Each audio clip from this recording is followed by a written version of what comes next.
Hey friends, tonight we're stepping into a place filled with color, chaos, and questionable meat, the medieval marketplace.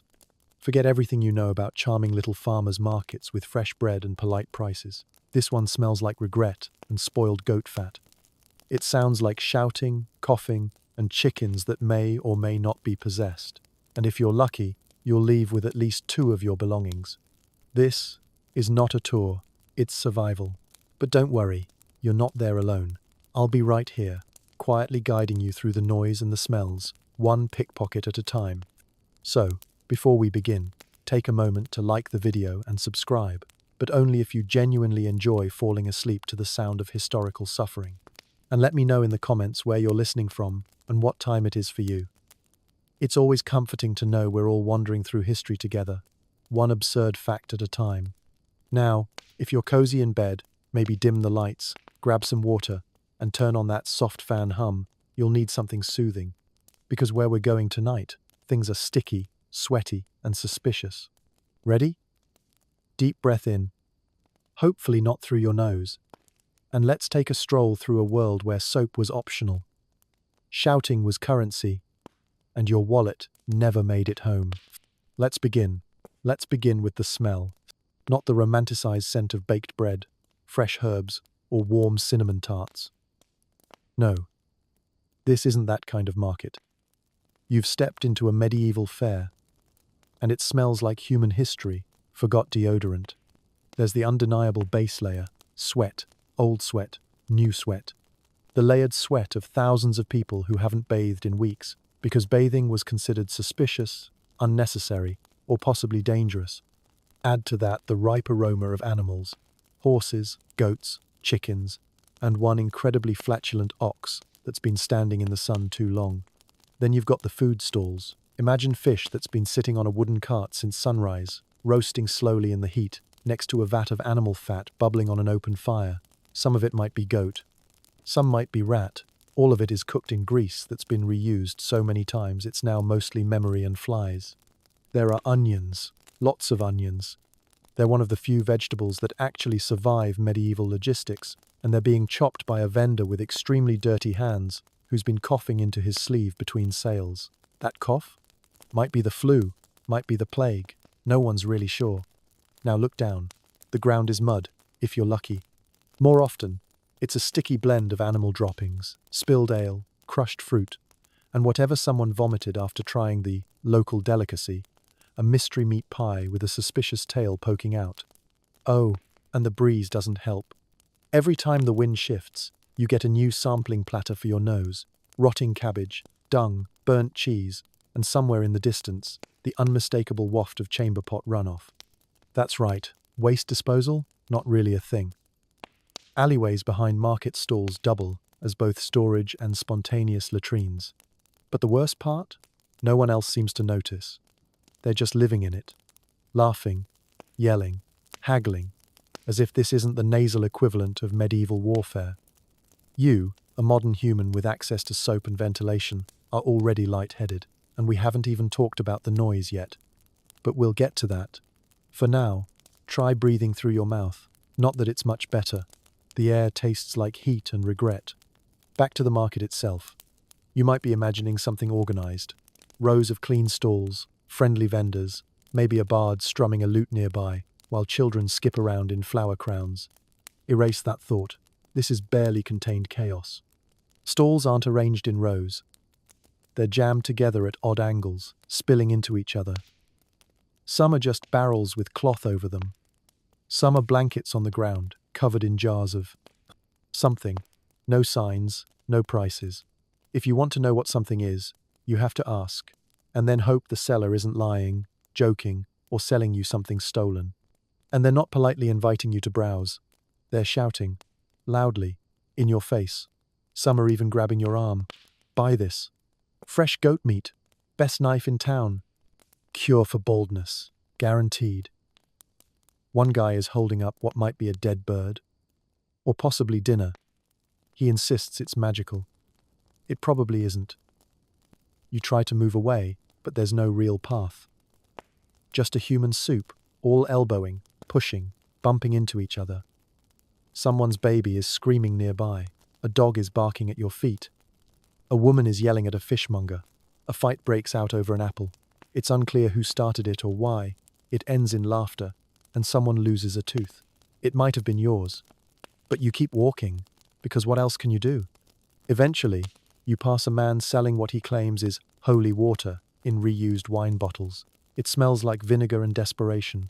Next to him, a stall offers love potions, teeth from saints, and witch powder, none of which come with instructions or refunds. Everything is too loud, too close, and too sticky. And the smells never stop. Just when you think your nose is going numb, a new scent punches through. Unwashed monk robes, sour ale, or something boiling in a pot that definitely once had hooves. A small child walks past you with something green stuck to his face. You pray it's food. You pray harder that he doesn't touch you. This is your first hour at the market. You're exhausted, overstimulated, and slightly nauseous. And this is the easy part. Because next, we talk about the sound. If you thought the smells were overwhelming, congratulations. Now you get to hear them. That's right. The medieval marketplace doesn't just attack your nose. It assaults your ears too. Constantly, loudly, and with absolutely no sense of volume control. You'd think a market would have vendors calling out their wares. That's the phrase we like to imagine. Calm, friendly voices, offering apples, fresh bread, fine fabrics, number. That's not what's happening here. What's happening here is a full-volume shouting match between hundreds of people, all at once, all competing to be the loudest organism within smelling range. Vendors aren't speaking, they're yelling, screaming, barking like auctioneers with anger issues. There are no volume settings in the medieval world, only too loud and even louder. Buy my eels, fresh as the river they died in. Best knives in town, cut through bone or your money back if you live. Cabbage, you haven't lived until you've eaten this cabbage. One man isn't even selling anything. He's just screaming about his neighbor's goat and how it insulted his wife. There's also a woman hurling insults at a teenager who tried to steal a sausage. And somewhere in the background, a drunk minstrel is trying to sing a hymn while belching every other line. Children are crying, dogs are barking, someone is playing a flute badly and loudly, right next to someone banging on a drum that may or may not be a stolen bucket. A group of performers start juggling and chanting, drawing a crowd, until the crowd starts arguing about whether one of them looks like the bishop's nephew. Meanwhile, a priest is attempting to recite a blessing over a stall selling holy relics, but he's being drowned out by a man yelling 3 rats for a penny right behind him. The rats are not included in the blessing. You try to focus, you really do, but the sound is like medieval surround sound turned up to 13. Every time you turn your head, a new voice is shouting directly into your eardrum, and none of them are synced. It's a chaotic audio mosaic, a never-ending festival of conflict, commerce, and chaos. Occasionally, you hear a bell ring, not a pleasant one. A sharp, clanging bell that means something just happened. Someone stole something, or a cart tipped over, or someone's goat finally lost its patience. But no one reacts with surprise. They've all heard it before. A man is selling frogs. He doesn't say why. He just yells, "Frogs," over and over, as if that's enough. It kind of is. At one point, 2 vendors begin shouting over the same customer, each trying to out-holler the other. They end up insulting each other's mothers, fighting with loaves of bread, and somehow knocking over a third vendor's display of medicinal turnips. The turnips roll dramatically into the mud, and everyone cheers. You step back and someone behind you yells, "Watch it," even though you weren't touching anything. You apologize instinctively, and they shout back, "Too polite, must be a spy." It's unclear if they're joking, probably, hopefully. And through it all, no one stops, no one quiets down. There is no pause button. You begin to understand something important. Silence is not the default setting here. Silence is suspicious. Silence means something bad is about to happen. If things go quiet, it usually means someone's about to throw a punch, or worse, pull a knife. So instead, everyone just keeps talking, yelling, screaming, as if the noise itself is protection. The marketplace is loud not by accident, but by design. It's a survival tactic. You scream to sell, scream to warn, Scream to defend your dignity, your onions, or your right to stand in a particular patch of mud. And the longer you stand there, the more your ears start to ring. Your brain tries to filter it out, to make it background noise. But there is no background. It's all foreground, all urgent, all now. Eventually, you'll grow numb to it, or you'll snap. Either way, this is just hour 2 of your medieval shopping experience. Still think you'd survive a day? Let's move on, carefully, to what people are actually selling here. Spoiler, it gets weirder. So, you've made it past the smell. You've survived the screaming. You're still breathing, which is impressive. Now you decide, perhaps foolishly, to see what's actually for sale. After all, this is a market. There must be something useful here. Something ordinary. Bread. Tools. Maybe some thread. And yes, those things are here. Sort of. There is bread, but it's rock-hard and greyish. Sold by a man missing 2 teeth and 1 finger, who swears it's same recipe as the King's Bakery. That seems unlikely.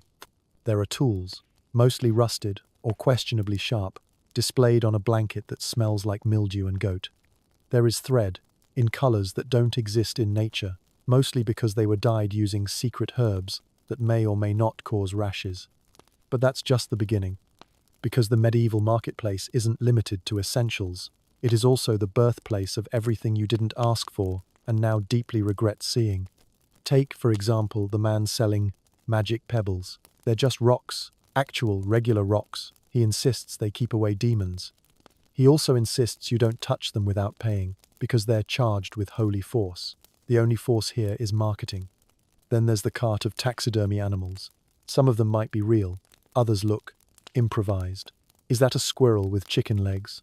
Yes, it is. There's also something that might have been a cat, now wearing a tiny crown and labelled King Whiskers the Wise. No further explanation is given. Moving along, you spot a stall, offering remedies. What kind? All kinds. The jars aren't labelled, but the seller explains each one with a whisper and a wink. There's something for baldness, for heartbreak, for cursed elbows. One particular jar is just labelled, "Don't ask." It's the most expensive. You absolutely don't want to know what's in it. At the next stall, a woman is selling witch repellent in small cloth sachets. You ask what's inside. She says, hope, mostly, and sage. Next to her is a man hawking dragon eggs, which look suspiciously like painted turnips. He insists they'll hatch if you believe hard enough. Someone offers you a monkey, a real monkey. It's wearing a tiny vest and holding a lute. It growls. The seller says it knows 2 songs and 3 curses. It's very expensive. There's also a man selling teeth. Not dentures, just loose teeth. Human? Animal? It's unclear. You ask why. He just shrugs and says, "Some folks like collecting things. That is not comforting." A display nearby boasts genuine relics, including a toenail from a saint, a bone from Noah's dove, and most impressively, a splinter from the true cross, wrapped in twine and placed in a walnut shell. You ask how they verified it. The seller responds, "It glows when the Pope thinks about it." Very scientific. There's clothing too, if you're brave. Cloaks made of questionable fur. Tunics sewn from mismatched fabric.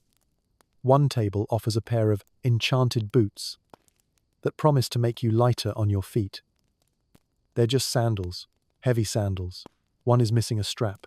Still, someone buys them, mostly because the seller is 6'5" and armed. And of course, you'll find potions, bottles of red, green, blue, and mysterious black liquid. No labels, no dosages, no warnings. One is bubbling. That's probably fine. You ask what it does. The seller replies, "Depends on the moon." By now, you realize something important. The market isn't selling what you need. It's selling what you didn't know. You could fear, want, or laugh at. It's a museum of absurd commerce, where everything has a story, a smell, and a suspicious origin. You back away slowly, trying not to make eye contact with a puppet that's clearly haunted. You've seen enough, or so you think. But the day is far from over. Because next, we'll talk about health. Or rather, the complete lack of it. By now, you've survived the smells, the shouting, and the shelves of cursed merchandise. That's quite the achievement. But here's the part you didn't pay for, and couldn't avoid even if you tried. The sickness. You see, in the medieval marketplace, hygiene wasn't a suggestion. It was a forgotten concept. No one had hand sanitizer. No one had hand soap. In fact, the very idea of germs hadn't been invented yet. Most people still believed illness came from bad air or being cursed by a witch who didn't like your face. And so, naturally, everyone was covered in bacteria and blissfully unaware. Let's start with the food stalls. The butcher's cart has been out in the sun since morning. Meat hangs from hooks, slowly aging like regret. There are flies. So many flies. A thick, buzzing cloud of wings and legs and filth. Occasionally, a vendor waves a dirty rag at them, not to scare them away, just to redistribute them. The knives? Not cleaned between uses. One blade goes from pork to chicken to possibly squirrel without so much as a rinse. If a customer drops meat in the mud, no problem. Just wipe it off on your tunic and sell it anyway. Waste not, want not. The baker is kneading dough with his bare hands. Hands that have definitely touched money, animals, and possibly his own nose in the last hour. The man selling pies sneezed directly into the pastry crust, twice, and didn't break eye contact while doing it. And water? Don't count on it. There's no clean water source nearby. Most people drink ale because it's safer than what comes from the well. Yes, you read that correctly. Beer is safer than water. That should tell you something. Now look at the crowd, packed shoulder to shoulder, everyone sweating, no one washing. If you brush against 5 people, you've probably just encountered 5 different rashes. One of them is coughing, hard, into their sleeve. Another one sneezes, no effort to cover it. A fine mist lands on your arm. You tell yourself, it's just dew. It's not. Children run barefoot through puddles of unknown origin. Someone steps in something soft and doesn't look down. A dog lifts its leg on a stack of firewood, and 5 minutes later, someone buys that stack. In one corner, a healer is advertising a cure for the black cough. His booth smells like mold and cabbage. He offers you a tincture made from boiled leeches and spirit vapor. The bottle is corked with chewed fabric. He tells you it also works as a hair tonic. You decline. Let's talk about the air.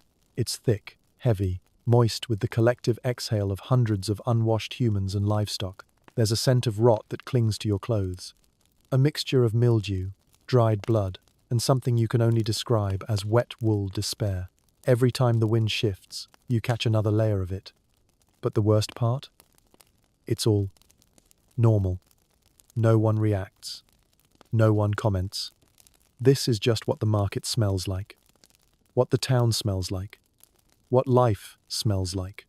People don't bathe daily or weekly. Baths are rare, reserved for the rich or the dangerously smelly. If someone collapses in the crowd, people step over them. Maybe they fainted from heat. Maybe it's plague. Either way, someone will probably try to sell them a healing amulet before they even hit the ground. In fact, sickness has its own economy. Peddlers hawk cures, charms, powders, even exorcisms. One man is offering disease-resistant socks. Another is selling nose blockers, clothespin-like devices made from carved bone. They don't work, but they're fashionable among those who pretend they're fine. And let's not forget how diseases spread here. Fast. A sneeze. A shared mug. A handshake. That's all it takes. You don't know it yet, but in a few days, half the people here will be bedbound, or worse, being measured for their burial shroud. Meanwhile, your immune system, raised on filtered air and vaccines, is already screaming. You've been here less than 4 hours, and your body is considering early retirement. By the time you get home, if you make it, you'll be bringing back more than a funny story and a suspicious meat pie. You'll be coughing, aching, possibly glowing. Because in the medieval market, sickness wasn't a risk, it was a feature. A free gift.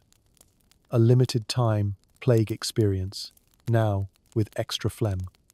So no, you didn't need to buy anything. You just needed to show up. Next, we'll talk about the people who noticed you showed up and quietly took your money. That's right, it's time to meet the pickpockets. You've survived the scent, the shouting, and the unsanitary snacks, you're still upright, slightly damp, lightly diseased, but technically alive. Good job. But before you celebrate your resilience, check your pockets. Go on, check them. No? Nothing there? Strange. You were sure you had a coin pouch. Maybe two. Maybe you had a small knife, a ring, or a half-eaten turnip. Not anymore. Welcome to the world of medieval pickpocketing, where theft isn't a possibility, it's a guarantee. Here's the thing. The medieval marketplace is a paradise for thieves. Crowded, loud, distracting, and most importantly, full of people just like you, wide-eyed, overwhelmed, and very, very touchable. Pickpockets weren't amateurs, they were professionals, and this wasn't a side hustle, it was a full-time job. Some even formed guilds, complete with apprenticeships and training. Imagine a master thief patiently showing a young recruit how to distract a merchant while removing someone's belt without detection. It's an art form, a tradition, a career path. And you're the final exam. They've been watching you since you stepped into the square, since you stopped to sniff a suspicious cheese wheel, since you turned to ask if something was normal, which, to them, is code for, please rob me gently. The pickpocket doesn't always work alone. Sometimes he has help, a friend who accidentally bumps into you while yelling about eels, or a child who tugs your sleeve asking for bread. While you're distracted, another hand is already halfway into your coin purse, using 2 fingers and a smile. Sometimes they give you a hug. Yes, a hug. Friend, they shout. Brother, they cry. They clap you on the back, shake your hand, grab your shoulders like you've known each other since the Crusades. You haven't, but your pouch is gone. Or they bless you. That's a favorite. You buy a piece of moldy fruit, and the vendor says, "May the Lord keep you." They even put a hand on your chest, a touching gesture of goodwill, while their other hand lifts a silver button from your belt. Divine theft. And it's not just money. They'll take whatever's available. A ring, a brooch, a shoe. Yes, shoes were valuable. And if you think no one can steal a shoe without you noticing, you've clearly never been distracted by a sword juggler while someone unties your sandals with their toes. They'll take fabric from your cloak. They'll remove the pin holding your satchel closed. Some will cut the strap clean off and melt into the crowd. Others will slide your dagger from its sheath and sell it 3 stalls over before you've finished your boiled onion snack. And you won't know. Not right away, because you're in a sea of noise and elbows, being jostled by merchants, shoppers, and livestock. The pickpocket counts on that. The chaos is their cloak. The noise is their lullaby. Some are so confident, they'll make eye contact as they steal from you. A wink. A grin. A whispered, "Thanks." It's not personal. It's business. And you're doing your part to support the local thief-to-table economy. You might think, surely there are guards? There are, kind of, somewhere, possibly asleep, or drinking, or watching the whole thing, and deciding it's not their problem. Because unless you're royalty or rich enough to matter, justice is more of a theoretical suggestion. And even if you do catch the thief, which you won't, what then? Chase them? Through mud? Through a crowd of people who might trip you? Cheer for the thief? Or steal your hat while you're sprinting? Let it go. That's the medieval way. It gets worse. Because if you look too angry, if you shout too loud, people might assume you're the thief, or drunk, or cursed. Either way, no one wants to get involved.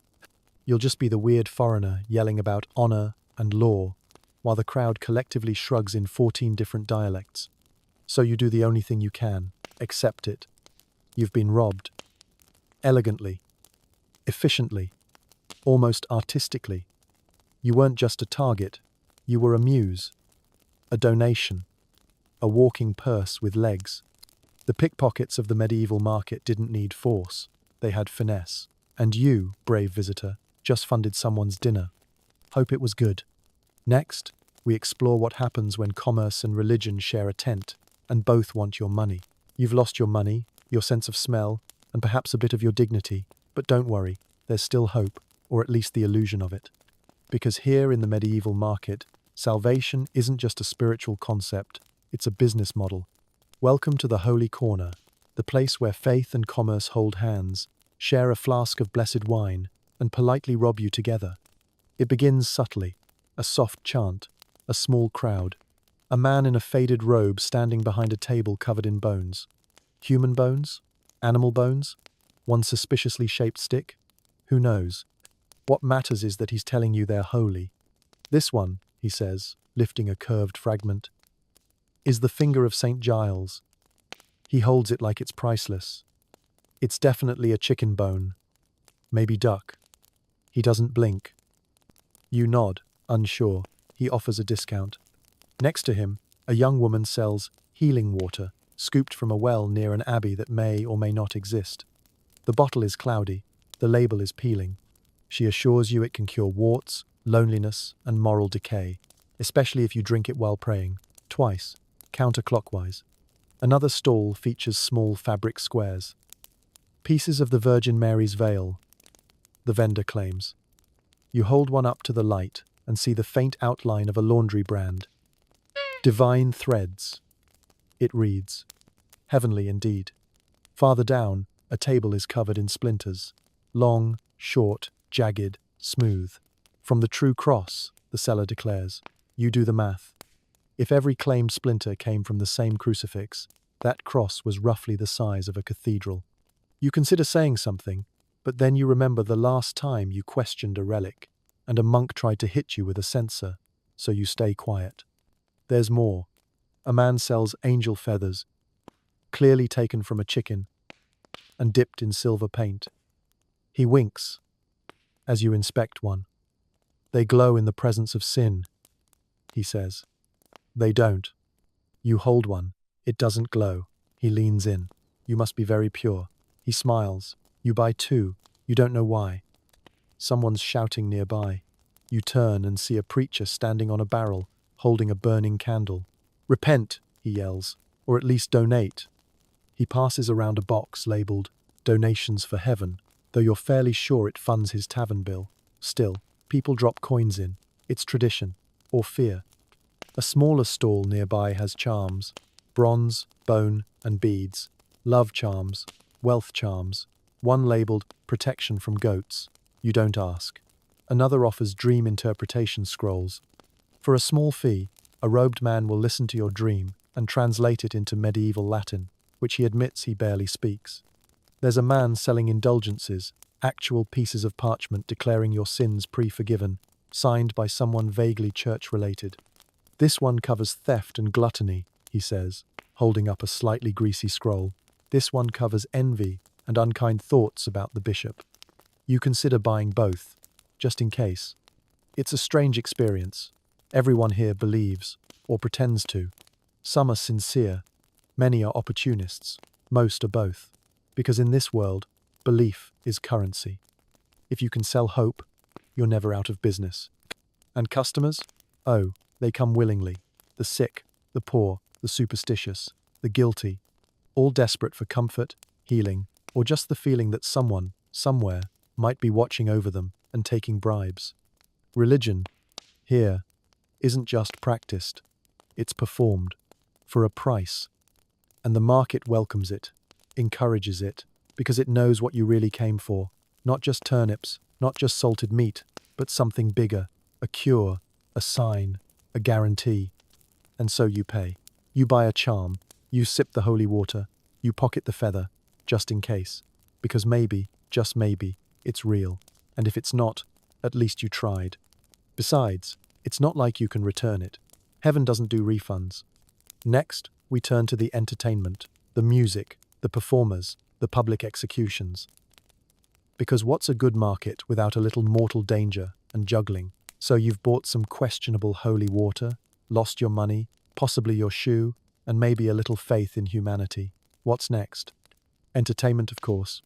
Because nothing brings people together like music, mischief, and mildly traumatizing public displays of justice. The medieval marketplace isn't just a place to buy things. It's also where you come to laugh, gasp, cheer, and sometimes, very awkwardly, witness a man get hanged before lunch. It's a full-body experience. Let's start light. Over there, a group of jugglers is tossing knives into the air, occasionally catching them. Emphasis on occasionally. One has only 3 fingers. No one asks. Children clap, adults throw coins, and someone in the back is betting on which juggler will slip first. You watch for 10 minutes and realize this is less a performance and more a survival challenge with rhythm. Nearby, a musician is playing a lute, badly. The strings are out of tune, one is missing, and he's singing about a goat who broke his heart. It's unclear if it's a metaphor. It probably isn't. No one cares. It's catchy. By the 3rd verse, half the crowd is singing along. The other half is arguing about whether goats can be trusted. At the center of it all is the puppet show, a makeshift stage, painted curtains, 2 wooden characters bickering in high-pitched voices. The plot? Something about a baker, a stolen pie, and a noblewoman with suspiciously large feet. The audience roars. Not because it's funny, but because one of the puppets just smacked the other with a wooden plank. Violence is universal comedy. Suddenly, shouting breaks out. You turn, not out of surprise, but out of curiosity. It's a fight. 2 men, possibly over a chicken, possibly over an insult, possibly over who shouted, "Fresh eel first." No one knows. They're throwing punches, rolling in the mud, and attracting a cheering circle of spectators who've collectively decided this is better than the puppet show. Someone throws a turnip. It hits the wrong person.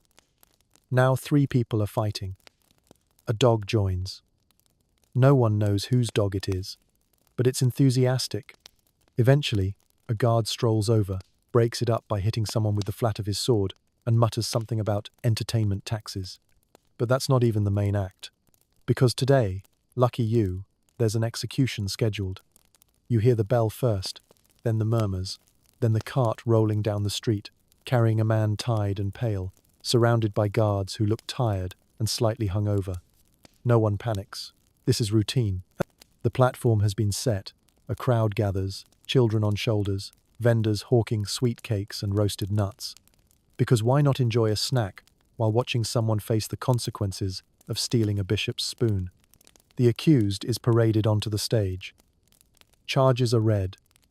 Theft, insult, possibly sorcery.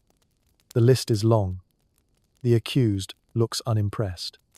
He might be innocent. He might not be. It doesn't matter. The crowd came for closure, or at least closure-shaped spectacle. The executioner steps forward, hooded, dramatic, sweaty. And then it happens.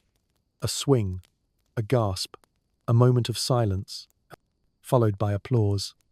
Yes, applause. Because in the medieval market, death isn't the end. It's the main event. People nod, munch on roasted nuts. One man yawns. Another complains about the timing. Should have done it before lunch. It's not all gloom. After the execution, the juggler returns. A child does a cartwheel. A man eats fire. And someone walks by with a bear on a chain. It's unclear if the bear is part of the act or just lost. No one asks. No one wants to. The day continues. Music plays. Performers shout. Someone's singing a very off-key hymn about taxes. A drunk noble throws coins into the crowd for luck and is immediately tackled by 3 teenagers and a dog. You try to leave, but the fire eater is blocking the exit, accidentally lighting part of his sleeve. He doesn't flinch. The crowd cheers. You sigh. This was the entertainment. Messy, loud, dangerous, funny, terrifying, all at once. And you realize something. In the medieval marketplace, everything is a performance. The juggler, the thief, the priest, the hangman, everyone's playing a part. And now, so are you. Coming up next, the rules of survival: yell louder, lie better, and try not to catch anything contagious. By this point, you've endured the shouting, the smells, the swindles, and the spontaneous execution. You've watched a bear wander through a puppet show. You've lost your money, your voice, and perhaps a small piece of your soul. You're beginning to realize something crucial. This wasn't just a market. It was a battlefield.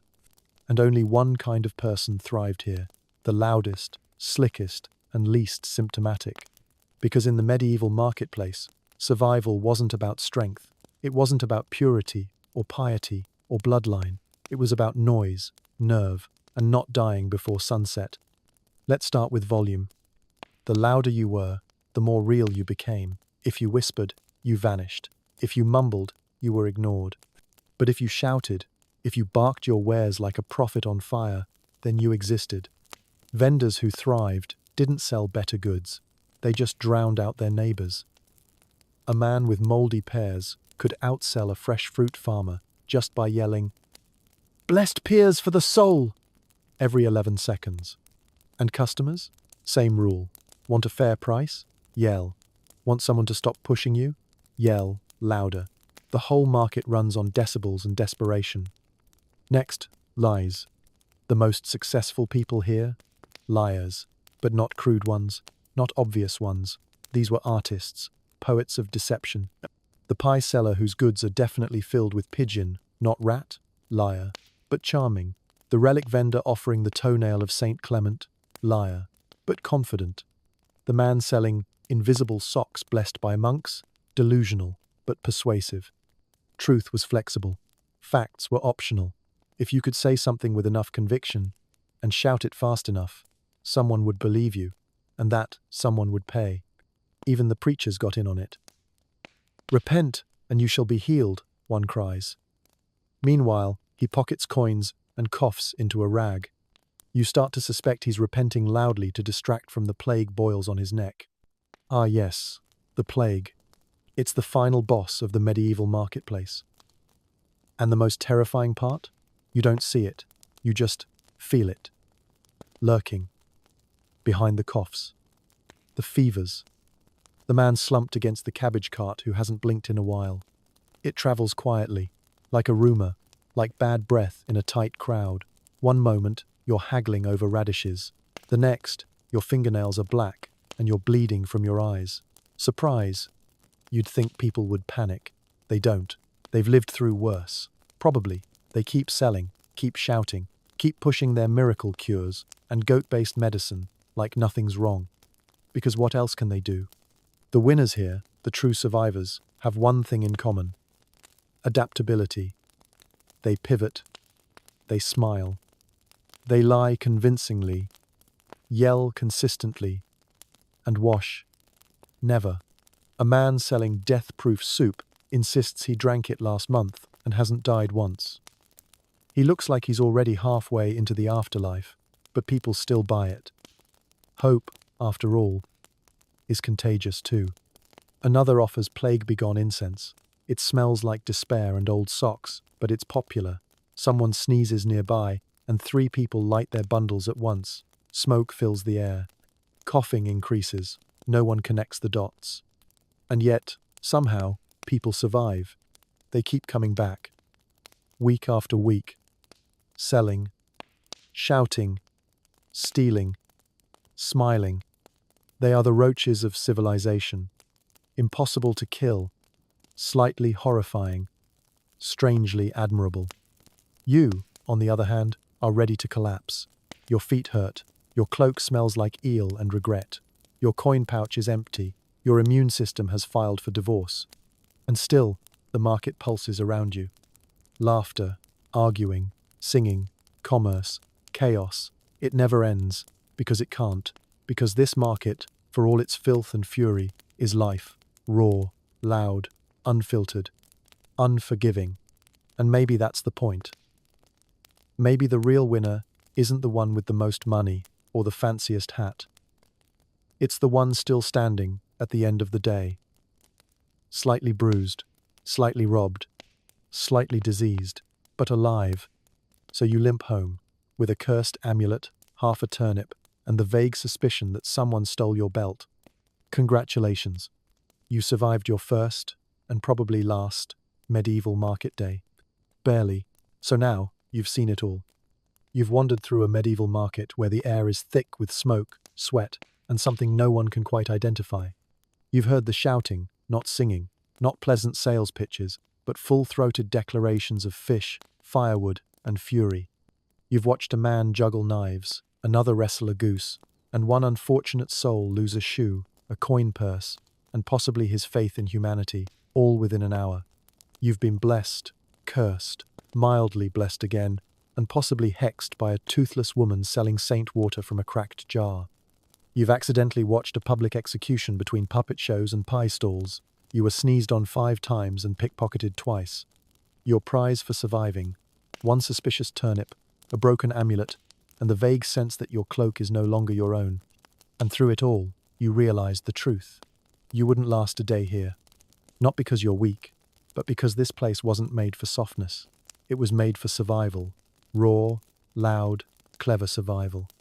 For people who knew how to shout before speaking, steal before starving, and laugh while slowly dying of something no one could pronounce. It's easy to romanticize the past: woven baskets, hand-churned butter, noble peasants smiling in the sun. But history didn't smell like that. It smelled like feet, and fire, and fear, and every now and then, something truly foul, drifting in on a breeze that made you question your life choices. And yet, people lived, they bartered, they haggled, they joked, they danced, they clung to faith, to luck, to laughter. Not because life was beautiful, but because it had to be bearable. So tonight, as you lie in a clean bed, with running water, antiseptic, and a wallet you can still account for, be grateful. You live in a world where silence doesn't mean you're about to be robbed, and where no one has tried to sell you a saint's toenail for half a shilling. Sleep well. You've survived medieval history, and you didn't even have to smell it. She wasn't a princess. No gold on her wrists. No servants to brush her hair in the mornings or poetry written in her name. She was, instead, a woman of numbers. But not the kind that lived on scrolls or ink. She counted in pebbles. Smooth ones, rough ones, black and white. Each stone meant a sack of barley owed, a jug of sesame oil traded, or a borrowed goat that needed returning by the next full moon. In the sprawling city of Babylon, where ziggurats scraped the sky and temple priests wore gold, the market was another world entirely. And that was where she lived. Not in palaces, but between oil stalls and dusty storage sheds, under sun-bleached awnings where the smell of roasted grains and sour linen clung to the air like smoke. No one knew her name, not the scribes who etched royal decrees into clay, not the nobles who passed her stall without a glance, but the other women knew. The ones who sold threadbare cloth or bitter herbs in cracked baskets. They nodded when she walked by. Not because she was kind, but because she was efficient. She didn't learn arithmetic in a temple school. She learned it by surviving.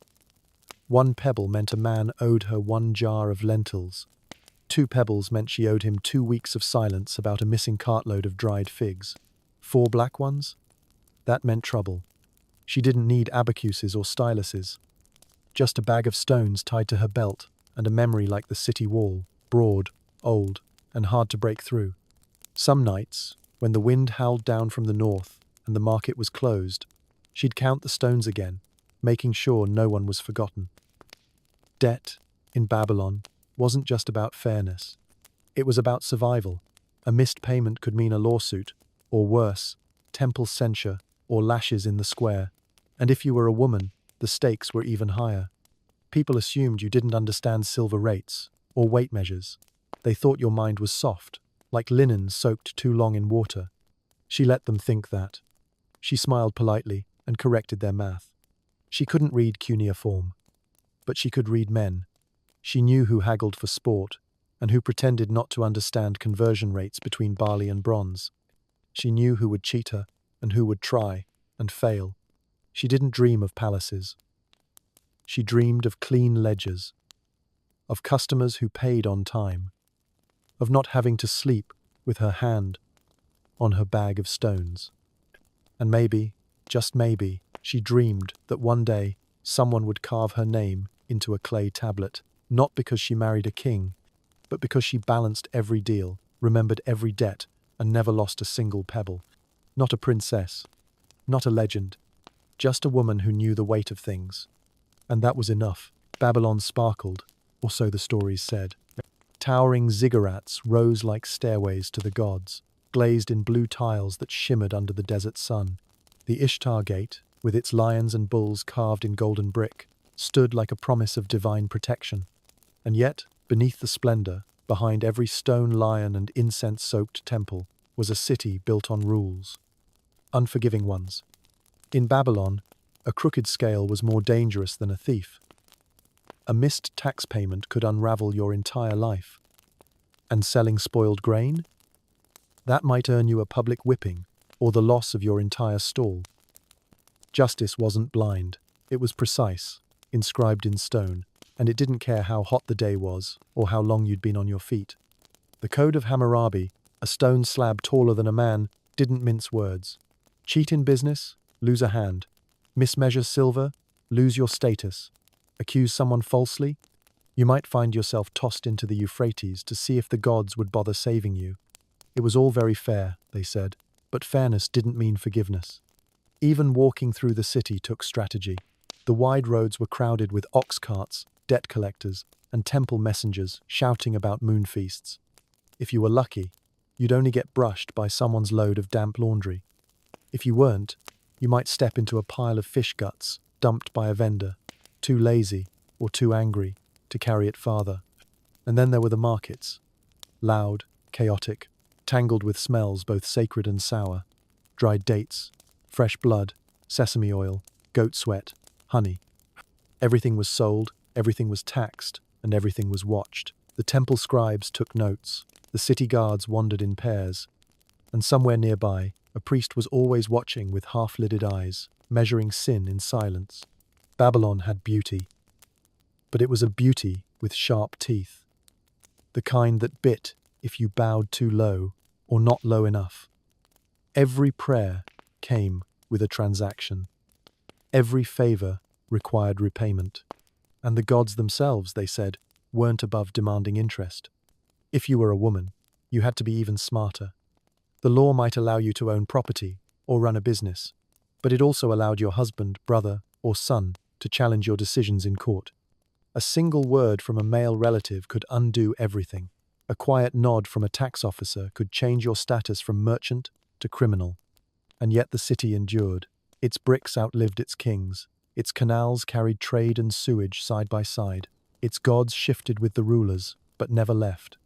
It was a place for the calculating, the stubborn, the endlessly awake. Babylon didn't need warriors or poets. It needed people who knew the weight of a silver ring, the risk in a handshake, the exact smell of milk that had turned. It was magnificent. It was brutal. And it had no room for the faint of heart. She didn't rise at dawn to chant. There was no yoga mat, no soft flute music, no herbal tea waiting by the bedside.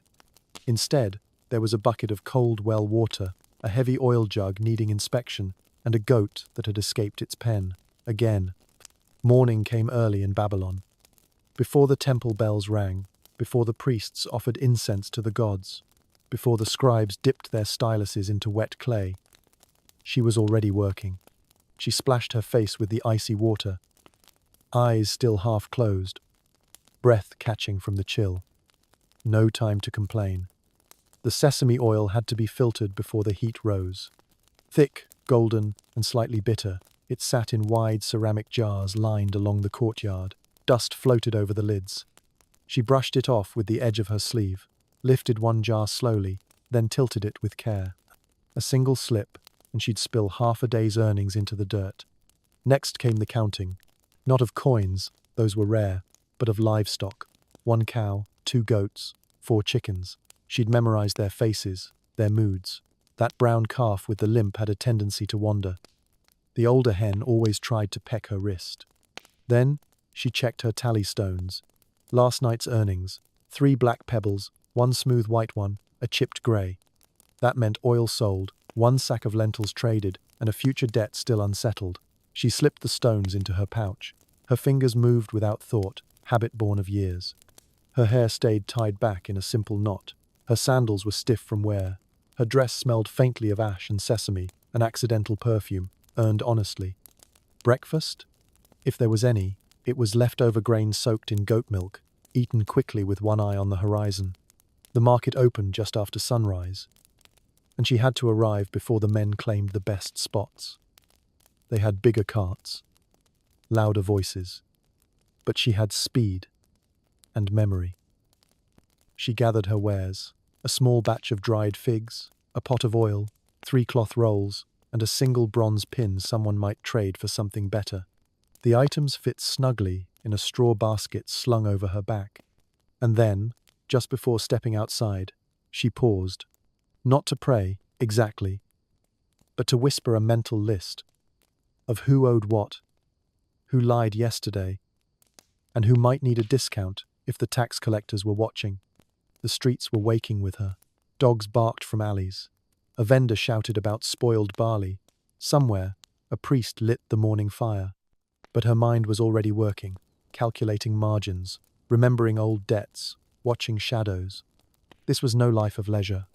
It was routine, repetition, calculation. But it was hers. And in Babylon, that meant something. She didn't seek peace. She sought precision. Because in a city where scales were watched and debts carved in clay, survival didn't come from prayer. It came from waking up before everyone else and doing the math first. If you're picturing tables lined with perfume jars, scented oils, or golden trinkets, you may need to adjust your expectations. The market of ancient Babylon wasn't glamorous. It didn't smell like roses. It smelled like dust, sweat, boiling beans, animal dung, and wool. Lots of wool. Because back then, the best-selling goods weren't luxury creams or embroidered sandals. They were the kinds of things that made civilization run, things that scratched, spilled, rotted, or bled. Wool was everywhere. Coarse, itchy, valuable. It was sheared, cleaned, spun, and sold in thick bundles. People wore it, slept on it, and traded it like currency. If you had good wool, you had leverage. If it was infested with lice, your bargaining power faded fast. Next came linen, not the clean, pressed linen of modern hotels. This was stiff, scratchy, sometimes yellowed from damp storage, often carrying the scent of mildew from long trips down the river. Still, it sold. People needed something to wrap themselves in, to wrap their dead in, to bind goods or debts. And then there were people. Yes, slaves were part of the trade. Quietly, but openly. A child with a price tag around their wrist. A man from a defeated tribe offered in exchange for grain. A woman, eyes down, hand trembling. It was ugly, but it was business. In Babylon, everything had a number, even people. Sometimes, the trade was more specific. Sesame oil in small clay pots, barley packed in rough sacks, goats with horns freshly clipped. Other days it was stranger, a sack of dried frog legs, or a jar of fermented fish paste meant for temple offerings. But rarely, if ever, was it pretty. Women in the market didn't peddle beauty, they peddled usefulness. No one was buying lipstick, but they might buy your sour cloth if it was strong enough to patch a roof.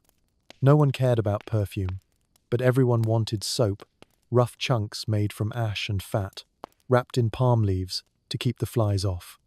You sold what people needed, not what they wanted. And often, people needed things no one wanted to touch. If a customer complained about the smell, you smiled and offered a discount. If someone accused you of watering down your sesame oil, you pointed to your clay seal and dared them to take it to the scribes. Business wasn't elegant, it was gritty. Deals were made with spittle, handshakes, and sometimes shouting. And if you were clever, you didn't just trade for silver, you traded for favors. For a half sack of lentils next week, for protection from guards, for silence. Sometimes, you bartered for a whisper, a warning, a chance to move your stall before the tax officers arrived. Trade, in Babylon, was rarely pretty, but it was precise. And if your linen stank, well, at least it meant it hadn't been stolen. Yet, in Babylon, everyone bought on credit. Everyone. Even the man in gold-trimmed robes with a servant fanning him while he picked through your barley. Even the woman with her hair oiled and pinned just so, whose sandals never touched dust. They paid. Later. Sometimes much later. Sometimes never. Because being owed money in Babylon was a normal part of doing business. But collecting it, that was an art form. And a headache. There were no receipts. Not really. There were clay tablets, thin, hand-sized rectangles pressed with neat rows of cuneiform. You had to find a scribe, wait in line, and pay him a little silver just to write down what someone owed you.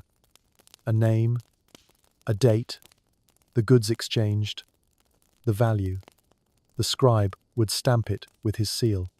Then you'd pray the tablet wouldn't crack or get washed away in the rain before you could collect. Sometimes the debtor would return on time, hand you the promised measure of silver or a new goat, or that exact same sack of onions they took 2 moons ago. But often, they didn't. They vanished, moved across town, claimed illness, swore they never agreed to those terms in the first place. And if the debtor was a noble, they simply looked at you as if the idea of repayment were a personal insult. So merchants got creative. Some hired singers for hire, a real thing, to stand outside the debtor's house and publicly shame them in song. Loud, off-key, persistent melodies reminding the entire neighborhood that someone owed 5 jugs of oil and hadn't paid a single drop. Others took their tablets to court, which meant bribing officials just to be heard. Babylonian courts were patient, but not always just. And if your debtor had friends in the temple, or relatives who served the king, you were likely to lose the case, and maybe your stall. Some simply gave up. They let the debt fade, like footprints in dry mud, not worth the energy. But not her. She remembered, not just who owed her, but when the promise was made, who witnessed it, and what mood the moon was in that night. She kept her tablets wrapped in goat hide, tucked under a floorboard. She kept backup stones in her pouch, each chipped and marked in her own secret way. She didn't shout. She didn't sing. She just waited. One day, the debtor would need oil again, or clean linen, or someone to hide their goods from a nosy tax collector. And then she'd lean in close, hand extended. No anger, just expectation, as if the debt had never left the air. Because in Babylon, time didn't erase debt. It just gave it more texture. Even nobles, in the end, returned to the market, and when they did, they found that memory, especially hers, cost more than interest. In Babylon, weighing things was serious business. Not spiritual, not symbolic, just serious, as in life or death serious. When you stood behind a stall with a bag of lentils and a brass scale, you weren't just a merchant, you were a potential criminal. Because the weight of a handful of beans could determine your future. A sack that measured 1 grain too heavy meant loss. 1 grain too light? That meant accusation, and accusations stuck. The law, the Code of Hammurabi, if you'd like to get technical, wasn't written in ink. It was carved in stone, literally. So when it said, if a merchant uses false weights, he shall be put to death, there was no footnote, no grace period, no warnings. The assumption was simple. If you measured wrong, you meant to cheat. And if you cheated, you endangered trust in the market. And if you endangered the market, you might as well have spit in the face of a god. So every morning she polished her weights. Stones shaped smooth and exact. Lined in a pouch she never let out of sight. 1 for a mina, 1 for a shekel, 1 the size of a child's tooth, just right for 2 handfuls of barley. She kept her scales balanced with careful string, checking their sway like a temple musician tuning a lyre. If the wind knocked them sideways, she reset them. If a customer frowned too long at the tilt, she offered to weigh again. Mistakes weren't cute. They were lethal, even if it was the sun in your eyes, even if it was a slippery rope, even if the customer forgot what they asked for. The guards didn't care. They didn't weigh intention. And if you were a woman, oh, the stakes were worse. Men already believed women couldn't measure things correctly. Too emotional, they said, too delicate. If you messed up, it wasn't seen as a mistake. It was confirmation. That's why she never blinked during a deal. She didn't smile much. She didn't rush. She let her weights speak. She let silence press on her buyer until they looked away first. Because she'd seen what happened when people doubted a scale. One vendor she knew, an older man with shaky hands, misjudged a measure of chickpeas. The buyer happened to be a tax scribe's cousin. By sunset, the man's stall was gone. His hands too. Another time, a woman tried to pass off sand as flour, just a handful to fill a jar's weight. She disappeared before her trial. Rumor said her body washed up near the river. These stories weren't told to scare children. They were told to remind merchants to double-check their balance. Every single time. So she measured slowly, carefully, Because in Babylon, trust didn't come from your smile. It came from the swing of your scale, the exact thud of a fair weight, the quiet, eternal hope that no one was watching too closely. One bean, that's all it took. Technically, she could own land. She could also own a goat, a house, a servant, a handful of oil jars stacked neatly against a mud brick wall. She could, in theory, sign contracts, manage debts, and appear in court. But only if a man's name came along for the ride. It didn't have to be her husband. It could be her father, her brother, her son, even a dead one, sometimes. As long as his name appeared above hers on the clay tablet, the world nodded and allowed her to do business. Without it, her authority dried up like a water jar in the noon sun. That was Babylon, a city where gods had dozens of names, laws had hundreds of clauses, and a woman's right to act was often borrowed, not earned. When she bought a plot of farmland, the scribe insisted she list her brother as co-owner, even though he lived 4 districts away and hadn't touched soil in years. When she hired 2 workers to repair her roof, the foreman asked if her guardian approved the price. She didn't argue. She just pointed to the tablet. The man's name was there. That was enough. And in truth, she had planned it that way. Long ago, when her father was still alive, she'd learned how the game worked. He'd let her sit quietly behind him while he haggled for sesame oil. He taught her how to spot diluted grain, how to read the mood of a buyer, and, most importantly, how to attach his name to a deal, even if he wasn't there. She became fluent in legal invisibility, not powerless, just shaded. She never challenged the rules outright. That would have made her dangerous. Instead, she navigated them like a dry canal, finding the curves, the low points, the cracks where her ambition could flow through. Sometimes, she paid a male relative just to stand beside her during transactions. He didn't speak. He didn't need to. He was a symbol, like a wax seal or a temple coin. He made the paperwork easier. Other times, she wrote her son's name, barely 9 years old, onto a contract, pretending he had agreed to sell her a stretch of alley behind their stall. The scribe chuckled, but didn't object. The boy had a name. And that, apparently, made it legal. It was tiring. To know more than the men around you. To sell faster, negotiate harder, calculate cleaner, but still need someone else's signature to make it real. She didn't dream of burning the system down. She dreamed of loopholes. Of men too bored or too drunk to check the second line of a contract. Of temple clerks who didn't care as long as the bribe was wrapped neatly in cloth. Yes, she could own property, but only if the world believed it wasn't really hers. So she let them believe. And she kept the deed hidden beneath her mattress, wrapped in goat leather and memory. Not power in her name, but power through it. She paid her taxes. Of course she did. Eventually. Mostly. On paper. Because in Babylon, paying taxes wasn't just a duty. It was an art form. A carefully balanced dance between obligation and avoidance, honesty, and creative interpretation. There were taxes for everything: carts, livestock, sales, water use, land, grain storage, even the right to sell next to the temple wall. The scribes came with clay tablets and styluses, their eyes narrow and hands twitching to write your name next to a number. Too many numbers, and you'd lose your stall. Too few, and they'd accuse you of fraud. Just enough, and you might survive another market cycle. So she learned the oldest trick in Babylon. When in doubt, give something to the gods. She didn't pray loudly. She didn't fast or burn expensive incense. But she did donate a jug of oil now and then to the local temple. Sometimes a jar of grain, occasionally a bolt of linen that had seen better days.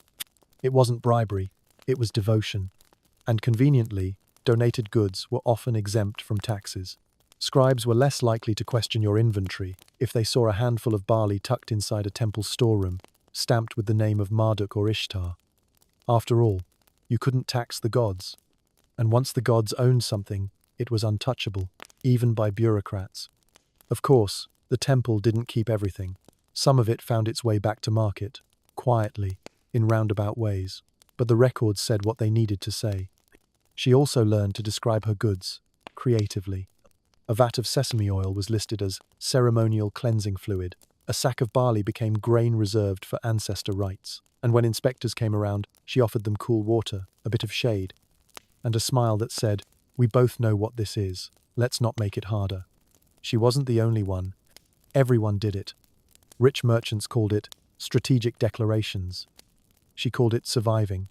The penalty for tax fraud could be severe: fines, property seizure, even imprisonment. But enforcement was uneven, and the line between honesty and error was always fuzzy, especially if your paperwork included the right names, the right symbols, or a mention of divine dedication.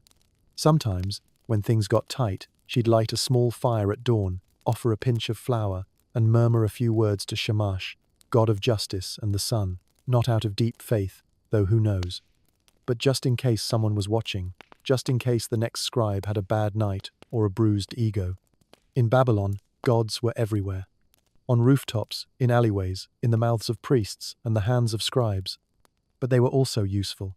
And if a little oil and a soft-spoken lie kept your stall open another month, well, that was business. She wasn't greedy, just careful, and quietly, very quietly, clever enough to outlast the rules. She didn't win customers with perfume. She didn't flutter her eyelashes or tilt her head just so. She didn't paint her lips with crushed berries or thread gold through her braids. There were women like that, palace girls, priestesses, wives of merchants, with fingers too soft to lift grain. They lived in perfume. She lived in dust, and she knew exactly where her value came from. Not her face, her brain, because in Babylon's marketplace, beauty faded by noon. It melted in the heat, it soured with sweat, but a sharp mind, that stayed. Every morning, she studied the stalls before setting up her own. She watched who sold fast and who stalled, who raised prices too quickly, who looked tired, distracted, beatable. She didn't compete in charm, she competed in memory. She remembered which merchant watered his lentils, which tax collector took bribes, and from whom, which buyer pretended not to understand conversion rates between barley and bronze, hoping for a better deal. She let them think she was slow. She let them talk. And then she counted, paused, tilted her head, and offered them exactly what they didn't expect. Some men mistook her quiet for submission. That was a mistake. She didn't shout, didn't threaten, didn't argue. She waited. Let them talk themselves in circles. Let them dig their own price down. Then, she agreed, only if it worked for her. Others, sensing her calm, tested it. They leaned close, called her sweet names, asked for special prices. Her answer was always the same: the weight speaks louder than compliments. It wasn't that she hated beauty, she just didn't rely on it. Because in Babylon, beauty was borrowed time, a cracked mirror, a game with rules she hadn't written. Intellect, on the other hand, was hers. When another woman lost her stall because her cousin gambled away the family name, she offered her space to store goods, quietly, no fuss. But the favor wasn't free, just postponed. When a man tried to sell her spoiled grain, she bought it and used it to feed someone else's pigs. The man came back days later, asking for help. She gave it, then raised her price next time he needed oil. She didn't play cruelly, just carefully. Because survival wasn't about winning, it was about outlasting. At night, as the others counted silver, she counted favors. Who owed her, who feared her silence, who trusted her stall to stay, even when theirs didn't. She didn't wear gold. She wore foresight. She didn't wear rouge. She wore patterns of behavior tracked in silence. In stories, clever women usually end up burned, buried, or forgotten. But she wasn't in a story. She was in a market. And markets remember who never miscalculates. Brains, not beauty. That's what she chose. And in Babylon, that wasn't just wise. It was the only reason she was still standing. Her day didn't begin with disaster. But disaster always waited somewhere in the background, like a stray goat or a spoiled fig. On Mondays, it usually began with the rats. The grain storehouse was dark, cooler than the sunlit courtyard, but not quiet.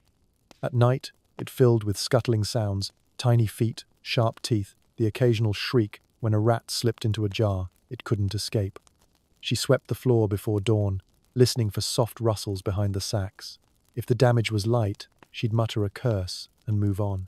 If it was worse, chewed string, torn cloth, droppings in the lentils, she'd lose half a day cleaning and calculating the loss. There were traps, of course, but the rats were smart. Smarter than some customers, she'd once joked. By mid-morning, the second problem arrived. The guards. Not all of them, just one or two, with polished helmets and tired eyes, wandering the market with casual authority. They never said the word bribe. That would be impolite. Instead, they'd ask, "Everything in order today? Nice batch of oil. Must have been a good season. Would be a shame if someone mistook that tax stamp." She knew the dance. She'd offer a cloth-wrapped parcel, usually bread, sometimes soap, never silver, enough to be respectful, not suspicious, enough to make them leave with a nod, not a threat. If she gave too little, they'd come back later. If she gave too much, they'd come back tomorrow. It wasn't corruption, they said. It was protection. From what, exactly, no one could say. Between the rats and the guards, Monday moved in slow chaos. A missing ledger stone, a cracked oil jug, a shipment arriving late from the river, soaked at the bottom and smelling like dead fish. And still, the market opened. Customers arrived, deals were made, life kept moving. She never cried over ruined grain, never shouted at the guards. She just adapted. It wasn't heroic. It was necessary, because in Babylon, drama wasn't dramatic. It was routine. A sack of beans lost here, a favor paid there, a silence purchased just in time. Not an action movie, just another Monday. And she'd be back tomorrow, brush in hand, scale set straight, watching the shadows for rats, for guards, for anything that moved too quietly. Because survival, as always, belonged to those who noticed the noise before it became a problem. Marriage in Babylon wasn't always about love. Sometimes it was about paperwork, or, more accurately, about legal standing. To rent a plot of land, sell grain near the temple, or gain access to certain tax exemptions. It often helped, legally, socially, and suspiciously, to have a husband's name on the tablet, even if he wasn't around much, even if he didn't do anything really, except exist, with a name and seal that made bureaucrats stop asking questions. So she got married, quietly, to a man she didn't dislike. He was polite, knew how to count, and didn't interfere. In return, she listed him as co-owner of the stall, co-signer of the warehouse, and official head of household for purposes that pleased the scribes. He slept in the outer room. She kept the ledgers. They shared meals, some jokes, and the growing awareness that the whole arrangement had an expiration date. Because when harvest season ended, and the permits were renewed, and the tax documents were refreshed, their reason for marriage faded. No drama, no betrayal, just the quiet understanding that what had served its purpose no longer needed to continue. Divorce in Babylon was common enough. Not scandalous, if done cleanly. A tablet was filed, a property division agreed upon, and the names were separated once again, like barley sorted from chaff. She kept the stall. He took the spare goats. No one cried. And honestly, it worked better than most unions built on romance. There were no expectations, no jealousy, no whispered prayers for eternal love, just a contract, a mutual agreement, a shared interest in making bureaucracy a little more tolerable. Of course, there were risks. If the husband changed his mind, or got greedy, he could claim a larger share. If he died unexpectedly, his relatives might demand a portion of her business. That's why she kept extra tablets, signed copies, witnesses who remembered how things were supposed to go. Because in Babylon, love might be unpredictable, but contracts could be crafted with precision. She wasn't bitter, just practical. In a world where gods changed names and kings changed laws, it was comforting to know she could still control the margins of her own life, even if it meant marrying after planting season and divorcing before the first frost. There were no coins in her pocket, no jingling silver with a ruler's face stamped clean across the front. Because in Babylon, money didn't shine. It didn't clink or stack or glitter in neat piles. Money was a cow. Money was barley. Money was a half jar of sesame oil, and 3 bolts of linen that smelled faintly of mold. The economy didn't run on metal, it ran on weight, on sacks, on smells, on trust. A shekel wasn't a coin, it was a unit of measure. Sometimes silver, if you were lucky. But more often, goods were traded by volume, weight, or whatever someone needed at the moment. One healthy goat might buy 2 jugs of oil and a sack of onions. Half a mina of silver could rent a warehouse for a month. A clay tablet promising delivery of bricks next month, also money. It was messy, it was flexible, it was exhausting. She didn't carry a purse, she carried mental math, conversions, current market values. She tracked who had grain and needed wool, who had sheep but no fodder, who would trade soap for silence, or help for a favor that came due 3 moons later. And silver, when it appeared, wasn't stamped. No king's nose, no royal crest, just lumps, weighed on a small scale, that had to be perfectly balanced, or someone would accuse you of cheating. Money had no voice, no face. It took the shape of necessity. Once, she paid for a shipment of figs, with 2 baskets of millet and a promise to watch someone's child during the tax census. Another time, she bartered for soap using a broken comb, a prayer bead, and half a day's labor mending a stall roof. It was all legal, if someone wrote it down. That's where the scribes came in. The real accountants of Babylon. They recorded it all.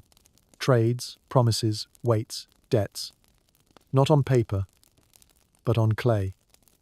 Square tablets, pressed with careful marks, left to dry in the sun, money immortalized in mud. She didn't miss coins. She didn't trust them anyway, because a coin could lie. A cow could not.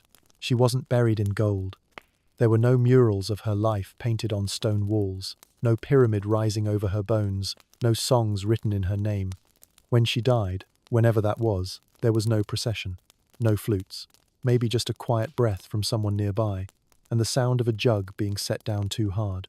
She was wrapped in cloth, placed in the ground, maybe beneath her home or in a corner of shared earth. There was no marble marker, no inscription, just dust returning to dust. And yet, she was remembered. Not in legend, but in inventory. Her name appears, here and there, scratched into tablets of clay, now cracked and faded, on debt records, on trade logs, on grain tallies, noted in passing. Oil delivered by Iltani. Wool owed to Ninlil, daughter of Enhedu. By order of Kubaba, the merchant woman, 2 jars stored beneath the southern stall. Small names, small moments, but real. She didn't build empires. She balanced ledgers. She didn't command armies. She managed goats. But in Babylon, that was enough. Enough to be counted. Enough to be recorded. Because while kings carved their conquests in stone, merchants carved survival in clay. Clay was everywhere. Cheap, abundant, sun-baked. It was the paper of its time, and every deal, every debt, every whispered transaction had to be written down, witnessed, stamped. So her life, ordinary, invisible, relentless, was pressed into the earth 1 mark at a time. And somehow that survived. Long after the ziggurats crumbled, long after the kings were forgotten, long after the gods changed names and the rivers changed course, her clay tablets remained, stored in broken jars, buried beneath collapsed walls, later found by people in gloves and dust masks, brushing gently at the corners. They didn't know her story, but they had her name, and for a woman who sold moldy linen and tracked debts with stones, that might have been the only kind of immortality she ever needed. No golden tomb, no sculpted face, just a mark in clay, proof that she was here, that she worked, that she counted, that she counted. You've probably had a bad day. Maybe the Wi-Fi cut out during a meeting. Maybe your coffee order was wrong. Maybe your phone died right before you could send that message. In Babylon, bad days looked different. She didn't lose her connection. She never had one. What she had was a patch of dirt, a sharp fingernail, and a memory that didn't blink under heat. There were days, long ones, when the scribes were busy, or the clay ran out, or the customer was leaving before she could fetch her record tablet. So she bent down, pressed her finger into the dry earth beside her stall, and scratched a number, a name, a mark only she understood. She memorized the position of each debt, the way others memorize faces. 1 mark by the door, lentils owed. 2 under the stool, payment pending. 3 along the stall wall, don't sell to him again. The sun above her wasn't gentle. It scorched. It cracked wood. It made the cloth awning sag with sweat and dust. She didn't sweat complaints. She sweated salt.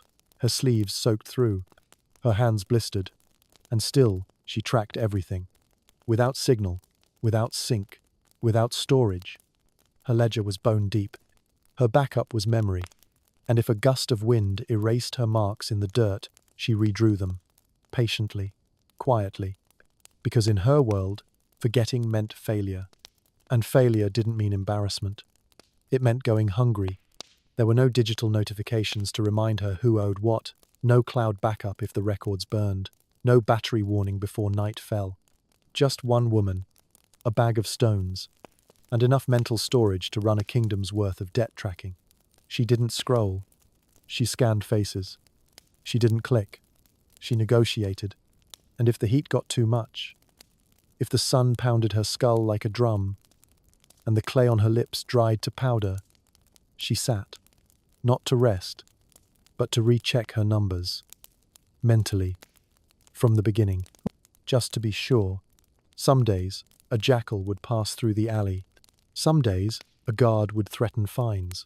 Some days, a rat would chew through her inventory overnight. And still, she sold. Still, she remembered. Still, she wrote, if not on clay, then in dirt. You complain when the Wi-Fi drops for 10 minutes. She lived in a place where the air itself was punishment, and still balanced accounts by sunset. No stylus, no tablet, just a fingernail, and a will that refused to crack, no matter how high the temperature rose. She left no statues, no songs, no empire. There are no marble busts of her face, no titles attached to her name, no epic tale that begins. Once, there lived a woman who changed the world. Because she didn't. Not the whole world, anyway. She changed her stall, her corner of the street, the weight of her scale, the timing of her trades, the fortunes of those who crossed her path. And in a city of kings and gods and law codes carved in stone, that was more than enough. She didn't chase power. She navigated it, threaded through it like a needle through fraying cloth, never tearing, never shouting, just pulling her life together one careful stitch at a time.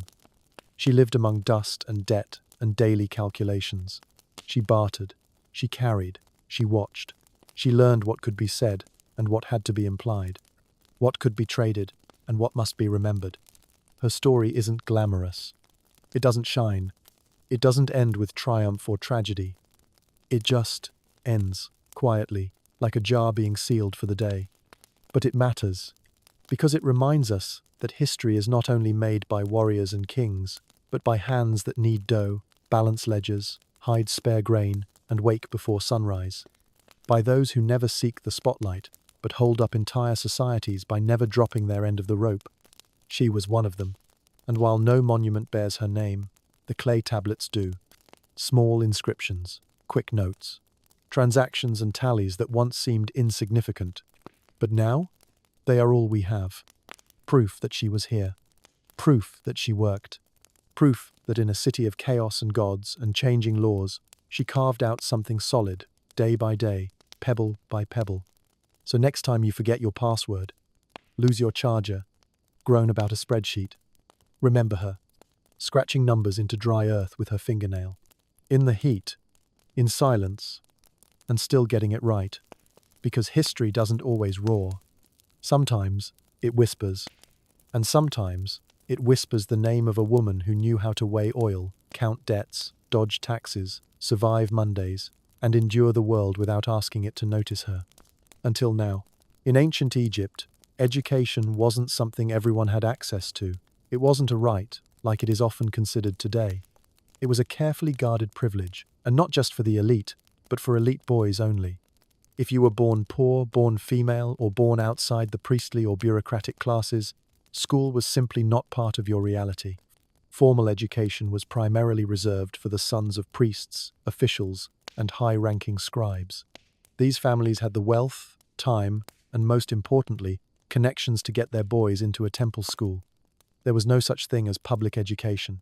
If your father wasn't literate or in a position of power, chances are you wouldn't be either. Most children in ancient Egypt never saw the inside of a classroom. Instead, they went straight into manual labor. From as young as 5 or 6, they worked alongside their parents in the fields, weaving, herding, building, or carrying water. Learning, for them, meant learning to survive. There were no books, no teachers, no school bells, just long, hot days of physical work. Meanwhile, up on the temple steps, a different childhood unfolded. Boys selected for schooling weren't treated like royalty. They still faced strict discipline, but they had access to knowledge, and knowledge was power. These boys learned to read and write hieroglyphs, master complex systems of accounting and inventory, and memorize religious texts and moral proverbs. They weren't just preparing for jobs. They were being groomed to serve the gods, the pharaoh, and the state.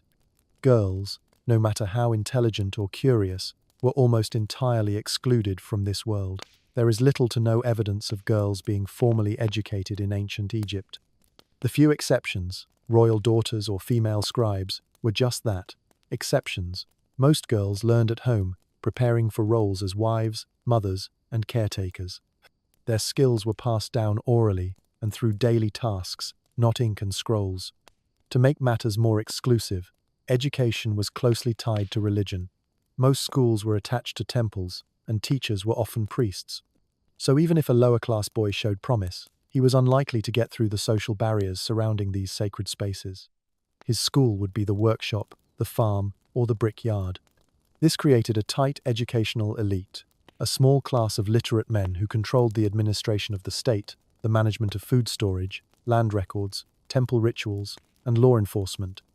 Literacy wasn't just a skill, it was a gatekeeper, and the gate was locked to nearly everyone. It's tempting to romanticize the ancient world as a place of divine wisdom and hidden knowledge, but for most ancient Egyptians, education wasn't about curiosity or creativity. It was about obedience, repetition, and serving the system. To be chosen for schooling was not just a mark of status, it was a path to survival, a ticket away from a lifetime of backbreaking labor. So, the next time you complain about homework, imagine a world where going to school meant you were one of the lucky few.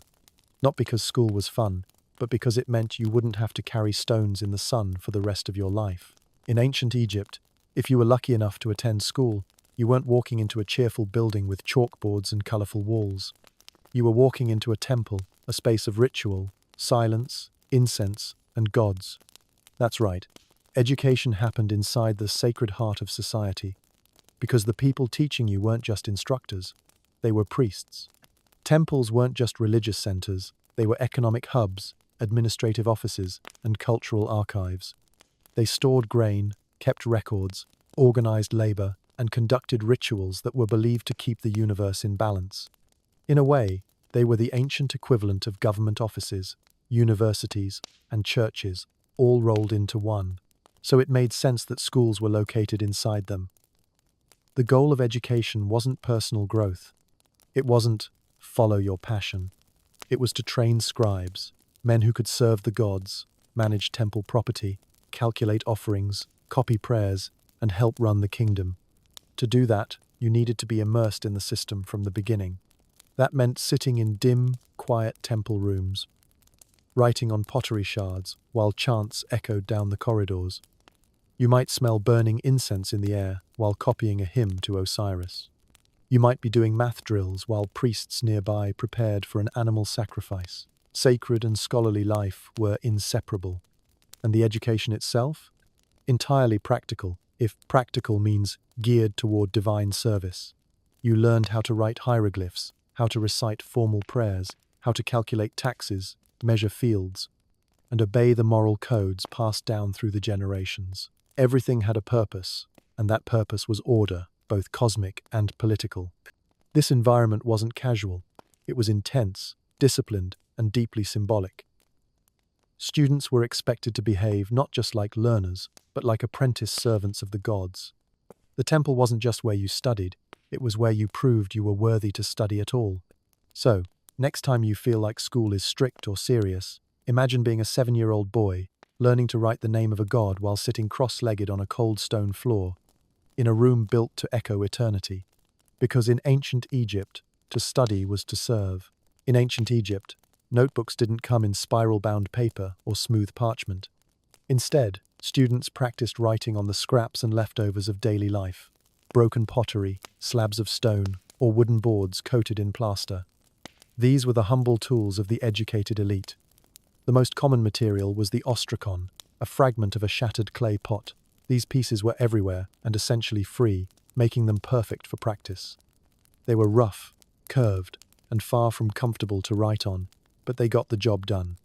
Mistakes? Too bad.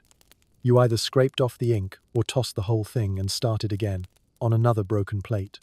Then there were wooden tablets, often coated in a thin layer of white plaster. These were more manageable, reusable, and sometimes preferred for longer exercises. The surface could be wiped clean or scraped smooth, though too much pressure could cause cracks or flakes.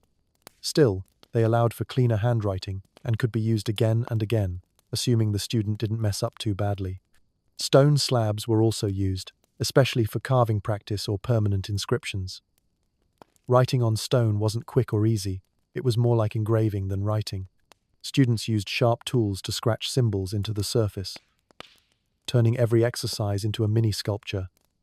It was slow, it was tiring, but it taught patience and precision.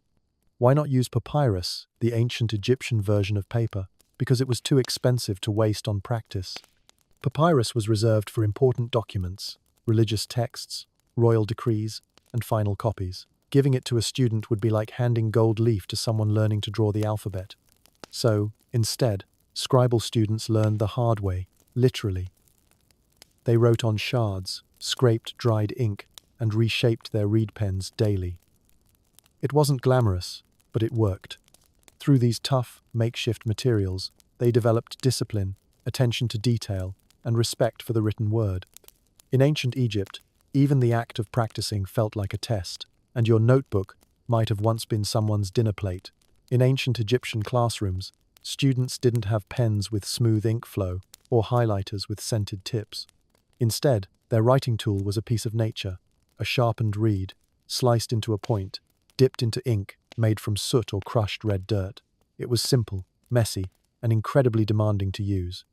The reed pen, cut from stalks of local plants like papyrus or river reeds, was trimmed to a fine tip using a knife or rough stone.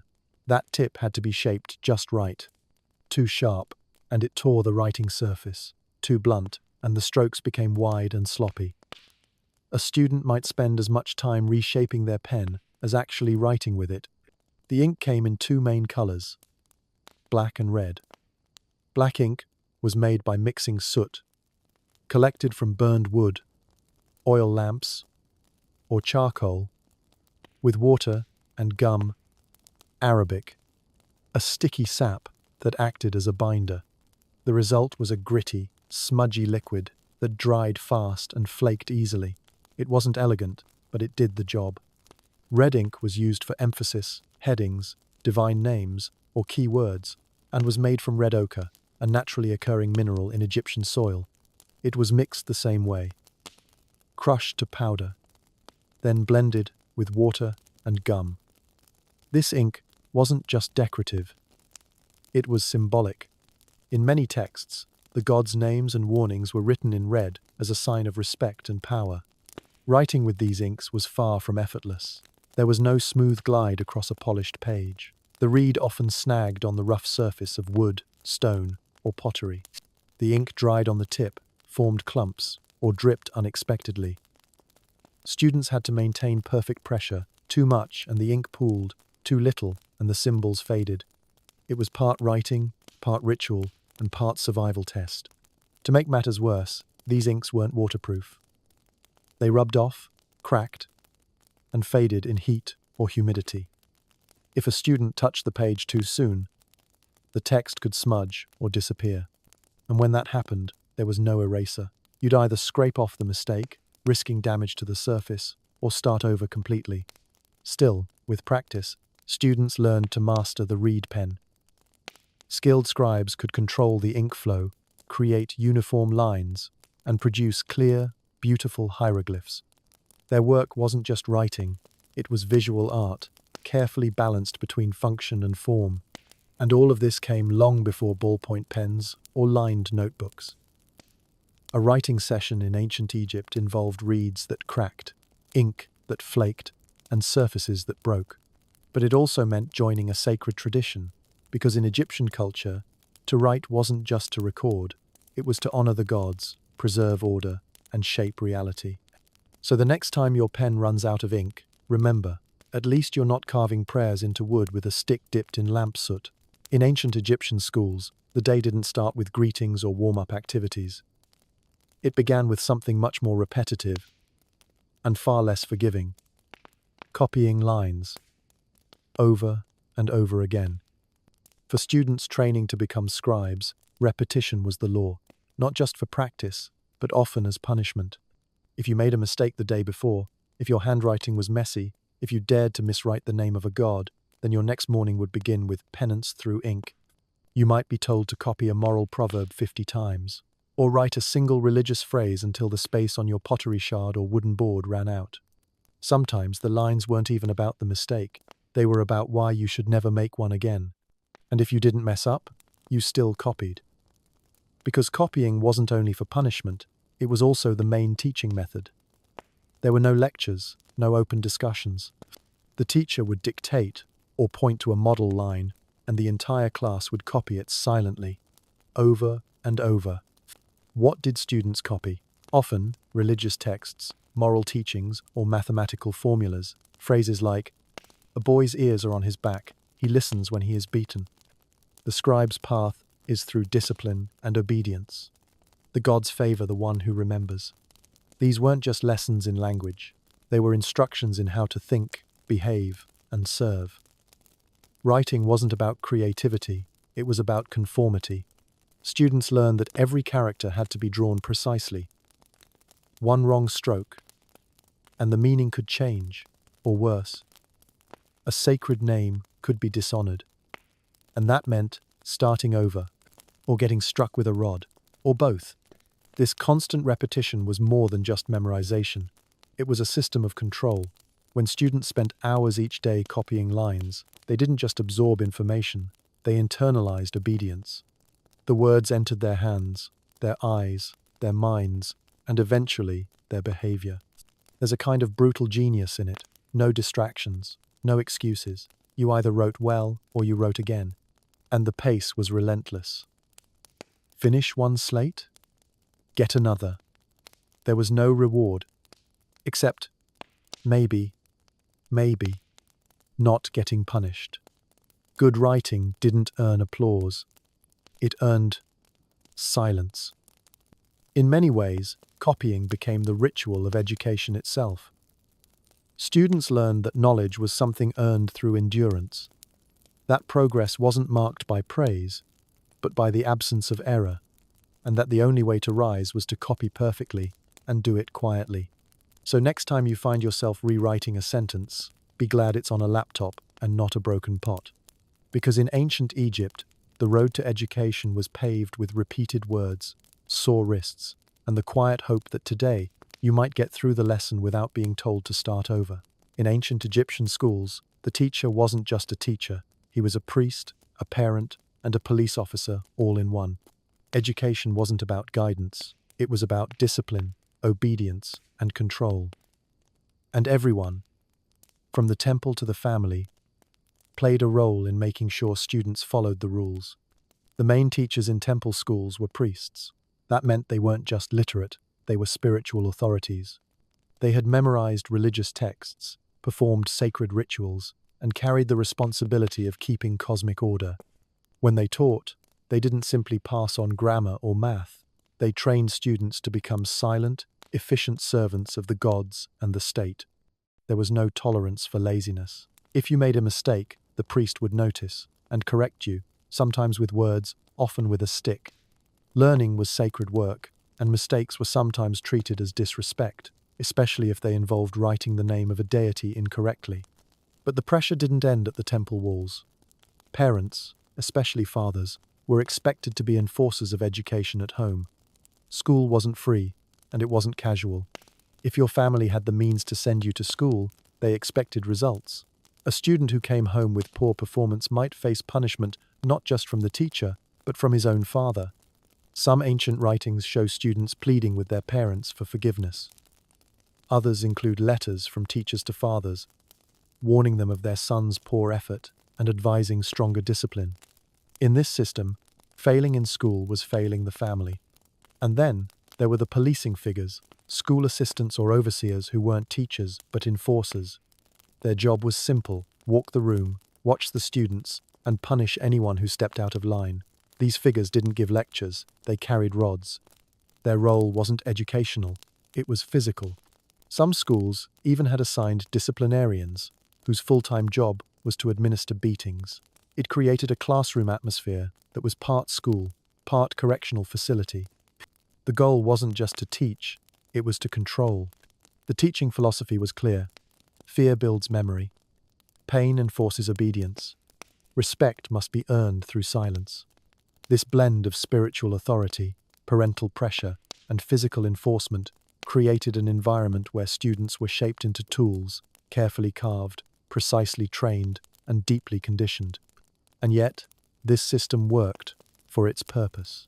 It produced generations of scribes who could write flawlessly, calculate without error, and carry out temple duties with near-mechanical precision.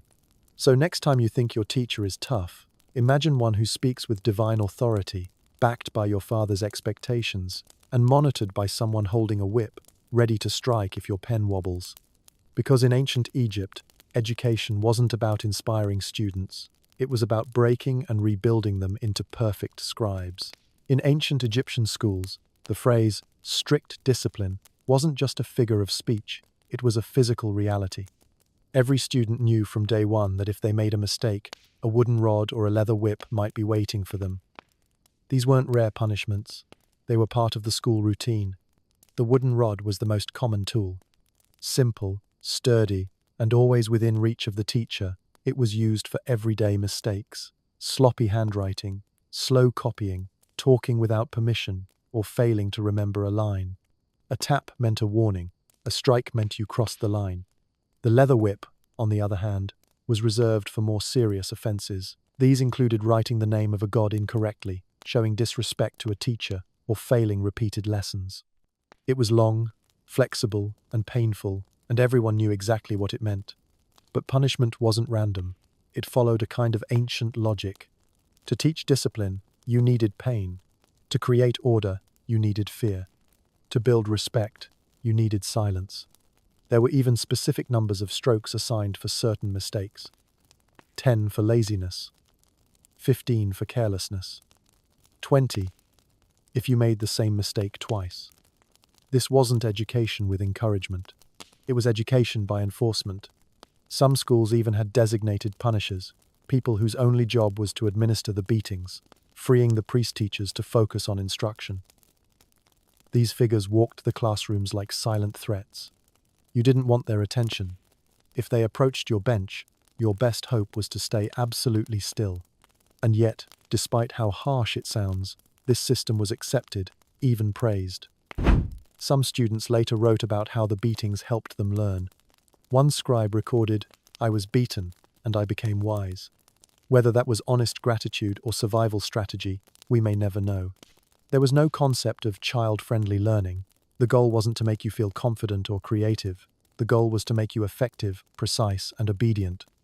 Writing wasn't just a skill, it was a sacred duty, and the cost of getting it wrong was pain. This created a classroom environment built on fear, repetition, and endurance. Students learned not just to avoid mistakes, but to fear them. Every stroke of the pen carried pressure. Every sentence copied came with a risk. Still, there was one silver lining. Punishment wasn't forever. If you worked hard, stayed silent, and wrote perfectly, you might one day go home without a bruise. That, in itself, was considered a reward. So while today's students might worry about pop quizzes or strict teachers, ancient Egyptian students worried about something else entirely, whether their mistake would earn them a correction or a scar. Because in those classrooms, learning didn't come from mistakes, it came from surviving them. If you were a student in ancient Egypt, your school subjects didn't include science fairs, art projects, or reading about adventures with dragons. Instead, your days revolved around 4 core topics: writing hieroglyphs, counting like a tax collector, memorizing moral lessons, and reciting sacred texts. It was less, follow your passion, and more, prepare to serve the gods and the state. The most important subject by far was writing, specifically hieroglyphic and hieratic script. Learning to write wasn't just about spelling or grammar, it meant mastering hundreds of symbols, each with its own meaning, sound, or idea. Some represented single sounds, like letters, others entire concepts or words. Writing was seen as sacred, a divine gift from the god Thoth, and it had to be treated with reverence and absolute precision. Students began by copying simple signs and gradually moved on to full sentences, eventually learning the complex grammar of temple inscriptions and royal decrees. Hieroglyphs weren't just beautiful, they were tools of power. Only scribes could write, and only the literate could hold positions in government, temples, and administration. Writing correctly could change your life. Writing carelessly could end it, especially if a god's name was involved. Next came mathematics, not algebra or geometry for fun, but practical, gritty math for counting grain, dividing land, and calculating taxes. Students learned how to use units of measurement, fractions, especially Egyptian-style unit fractions, and basic arithmetic operations. Every number had real-world consequences. Mess up a tax record, and someone starved, or worse, blamed you for sacrilege against the temple's divine balance. Then there was morality, not taught through debate, but through repetition. Students copied down proverbs, rules of behavior, and warnings about laziness, arrogance, and disobedience. Think of it as a mix between etiquette class, character education, and social control. You weren't encouraged to question these values. You were expected to absorb and obey them. Some classic sayings students copied include, "Be humble in your knowledge. Speak only when you are sure. He who listens becomes wise." These weren't lessons in personal development. They were part of shaping you into a trustworthy, obedient cog in the state machinery. Morality wasn't about self-reflection. It was about functioning properly in a hierarchical society. Finally, there was sacred recitation, learning how to read and chant religious texts, especially hymns, prayers, and funerary rites. Even if you weren't training to be a priest, you were expected to handle religious language with care. Ancient Egyptian life revolved around the gods, and many documents dealt with temple rituals, offerings, and cosmic balance. Students needed to know how to read the words that held the universe together. There were no electives, no fun classes, no choose-your-own-project assignments. The curriculum was entirely designed to prepare students to become scribes, the bureaucratic backbone of Egyptian civilization. So while modern students complain about math, homework, and boring grammar drills, ancient Egyptian students had to memorize divine scripts, calculate food rations, write proverbs until their hands cramped, and make sure every line they wrote didn't offend a god. Because in this school system, failure wasn't just academic, it was spiritual. Forget multiple choice, forget open book tests, and definitely forget grading curves. In ancient Egyptian schools, there was only one kind of exam, memorization, not of facts, not of formulas, but of hundreds, sometimes thousands, of hieroglyphic signs, each with its own sound, meaning, or spiritual weight. The exams weren't written and submitted for feedback. They were lived. Every day was a test, and every mistake was noticed. A pass meant getting through the day without correction or punishment. A fail meant writing it again and again, sometimes after a beating, just for emphasis. Students were expected to memorize individual hieroglyphic signs. There were over 700 in common use. Their multiple meanings and phonetic values, proper combinations to form words and phrases, grammatical rules for hieratic script, the cursive version used on papyrus. It wasn't enough to recognize a symbol. You had to reproduce it perfectly, by hand, using a reed, pen and ink, on a broken piece of pottery, or a wooden board. Accuracy wasn't optional. It was sacred, especially when the content involved names of gods, pharaohs, or funerary spells. There were no exams with questions. The test was, can you write everything the teacher recites from memory? Can you do it without hesitation, error, or smudge? Can you align your writing properly, control ink flow, and follow the ritual form? That's it. No surprises, but also no mercy. Some training texts survive today, filled with repetition drills, sometimes dozens of the same sentence in a row. These weren't mistakes, they were intentional mental conditioning. By writing, the boy who obeys becomes a man of letters 50 times, the message burned into your mind and your muscle memory. It wasn't just about remembering the shape, it was about becoming the message. One of the most feared exams was being asked to copy an entire standard text from memory, such as a prayer or administrative decree. If a teacher dictated from a known source and your version deviated, it wasn't seen as close enough. It was wrong, and you paid for it, physically or through more punishment, by copying. There were no grade levels, no certificates, and certainly no graduation caps. The only mark of success was being chosen to enter scribal service, usually by recommendation. If you showed consistency, obedience, skill, and memory, you might be given an apprenticeship under a working scribe. If not, you'd either remain a student indefinitely or be dismissed. And dismissal didn't mean transferring schools. It meant going back to the fields, picking up a hoe instead of a pen. It was academic exile. Unlike modern exams, where effort sometimes counts, Egyptian exams were brutally practical. Could you serve the temple or the state right now? Could you write down a ritual chant in real time, without error? Could you calculate grain distribution without a mistake that might anger the gods? No second chances, no cheat sheets, just your brain, your hands, and your reed pen. So next time you stress over finals, remember, ancient Egyptian students didn't just cram for tests, they lived them. Every day was a final exam with cosmic consequences. In ancient Egypt, a student's educational journey began surprisingly early and lasted painfully long. Boys entered school around the age of 5, and if they were lucky, obedient, and extremely disciplined, they might continue until 17 or even older. That's over a decade of copying, memorizing, and getting hit with sticks. No summer break, no school holidays, no graduation ceremony with applause and cake. Just endless lessons, bruised fingers, and the faint hope of becoming a scribe someday. From the moment a young boy walked into the temple school, his life changed. He left behind any carefree childhood and stepped into a world of hieroglyphs, ink stains, and high-stakes repetition. There was no easing into the system. On day one, he might be handed a piece of pottery, a reed pen, and told to copy a line about obedience for the next 2 hours.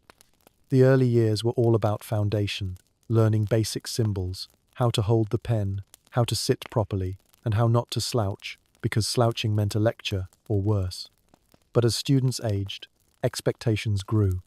By age 10, a student was expected to copy complex texts, recite moral lessons from memory, and understand mathematical procedures for things like grain division and temple accounting. And yet, it wasn't a system of grade levels or fixed curriculums. There were no second grade or senior year milestones. A student's progress was measured only by how well he could imitate, memorize, and endure. If he was fast and accurate, he might advance quickly. If not, he stayed behind, sometimes for years. And yes, that meant that some students were still in school well into their late teens. Why so long? Because this wasn't school for self-expression or personal discovery. This was vocational training, with one job in mind: scribe. A sacred, prestigious, and mentally exhausting job that required mastery of writing, reading, math, ethics, and religious literacy. There was no formal graduation, no ceremony, no certificate to hang on the wall. Instead, the reward for years of schooling was being chosen. A teacher or temple official might decide a student was finally worthy of becoming an apprentice. Or, if exceptionally skilled, sent directly to temple work or government service. The student didn't celebrate. He quietly transitioned into responsibility, expected to carry himself like a professional from day one. And what happened to the students who didn't make the cut? They were simply dismissed, sent back to their families, no pity. No, try again next year. Just a quiet end to the dream, and a new beginning in the fields or workshops where literacy had no use, and mistakes earned you blisters instead of ink stains. Throughout all of this, there were no school holidays, no weekends off. The temple calendar dictated work and rest days, but school ran continuously, year after year. Learning was constant. So was discipline. So while today's students might complain about early mornings or long semesters, students in ancient Egypt faced a 12-year marathon of copying, chanting, calculating, and hoping that one day they'd rise above the rest and escape a lifetime of manual labor. Because back then, education wasn't just an opportunity, it was a grueling, sacred test of worth, one that only a few would survive to pass. In ancient Egypt, the job of a scribe wasn't glamorous in the modern sense. You didn't get rich, drive a chariot with gold wheels, or lounge around in luxury. But still, being a scribe was the dream job, the golden ticket, the ancient version of making it. Not because of the salary, but because scribes didn't have to dig, lift, haul, or sweat under the sun. That alone made it the most desirable job in the land. Manual labor in ancient Egypt was relentless. The average man spent his life ploughing fields, hauling water, carving stone, or carrying bricks, all under the unforgiving desert heat. Working conditions were brutal, injuries were common, and rewards were minimal. There were no labor unions, no workers' rights, and no such thing as early retirement. But scribes, they sat in the shade, they held pens, not ploughs, they worked with words, not wheels. Their tools were ink and papyrus, not rope and stone. In a society that valued divine order, scribes were the ones who recorded that order, the keepers of truth, law, memory, and grain quotas. Egyptian proverbs made this very clear. One famous saying goes, "The scribe does not carry a basket." Translation, he doesn't break his back for a living. Another favorite, a man with a pen has no calluses. In other words, literacy was liberation. But let's be clear, scribal life wasn't easy. It required years of education, discipline, and near-perfect memory. You had to learn hundreds of hieroglyphs, master grammar, math, etiquette, and religious knowledge. You had to write precisely, follow protocol, and serve without error. A careless scribe could cause confusion in temple rituals or tax records, and that wasn't just a clerical issue. It could be interpreted as offending the gods. Still, compared to farming or quarry work, writing was paradise. Scribes held critical positions in temples, government offices, royal courts, granaries, and tax stations. They wrote contracts, tracked inventory, recorded laws, transcribed rituals, calculated offerings, and even composed royal propaganda. Pharaohs might have ruled by divine right, but they ruled through the hands of scribes. Being a scribe also offered upward mobility. A talented scribe could rise through the administrative ranks, become a temple overseer, an architect, a diplomat, or even a royal advisor. In a highly stratified society, this was one of the few paths to move upward without noble birth. And if nothing else, being a scribe meant dignity.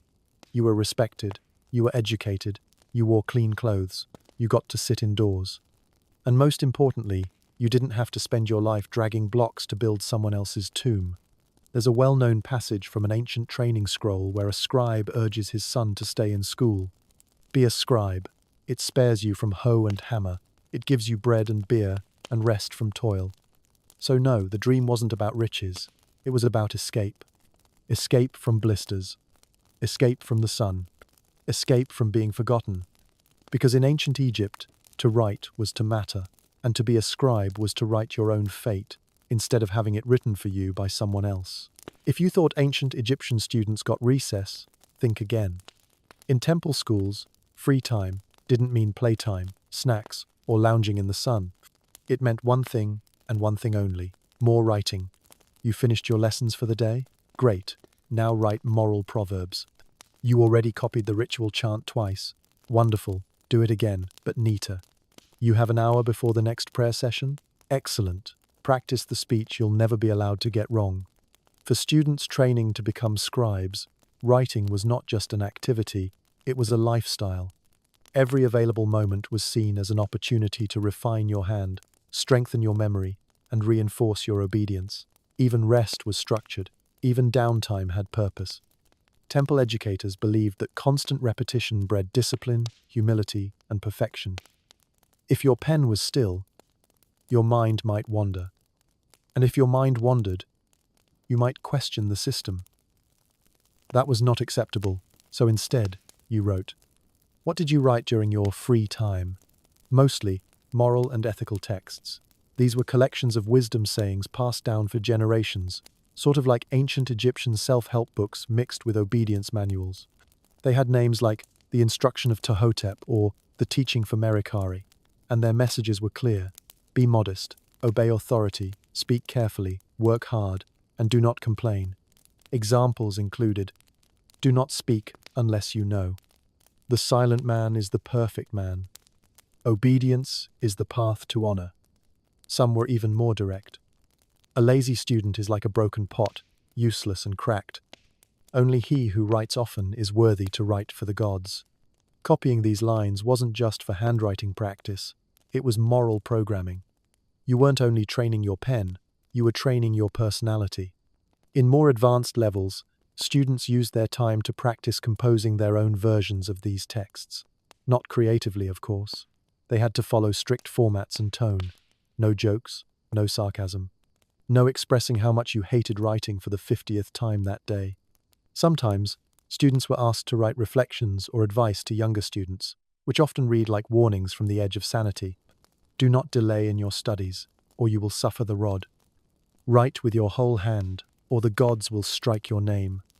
There's even evidence that teachers gave extra writing as punishment during breaks. Did you talk out of turn? Copy 25 lines. Did you get your measurements wrong in math? Write the weights and volumes table again, backward. So, technically, yes, students had free time. But it wasn't free at all.